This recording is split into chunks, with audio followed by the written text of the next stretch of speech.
I think there are several highlights that would be reasonable to talk about.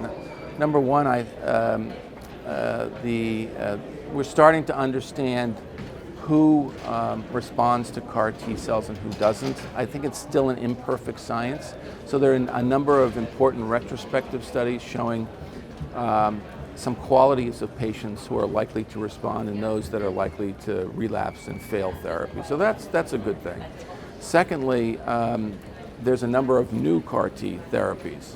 They target not only one antigen but two antigens, and that's very important too because it provides additional specificity, also additional efficacy. So targeting two antigens is also important because antigen escape is less likely.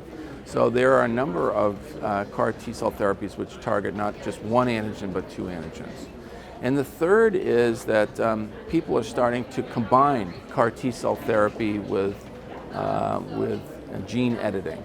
So that's very important, the combination of being able to manipulate the genome of a T cell so that it either works better or is less toxic is very important. And so these gene editing platforms include nuclease base excision kinds of platforms like like Cas9 and things like this, which actually break the DNA strands at both ends, and then the repair mechanism is error prone, and so you get deletions of both copies of the gene.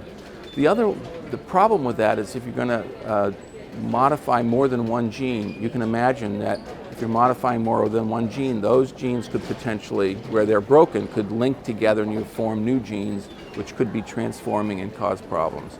So to reduce that, people are starting to use platforms which are called base editing platforms, in which you don't actually chop both ends of the DNA, you change a base from an A to a T or from a T to an A, etc. And that base change, using the same platform, it's a guide RNA-based platform, but the Cas base is different. It doesn't cut, it modifies.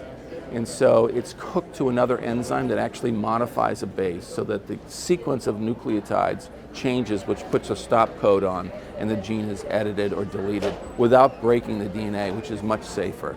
So those are some exciting things. And there's lots of abstracts demonstrating the efficacy of CAR Ts and different types of malignancies, and in particular some malignancies that are not B-cell malignancies. So that's important too, the emergence of CAR T cell therapy outside of the world of B-cell malignancies, specifically T-cell malignancies, AML, and some solid tumors.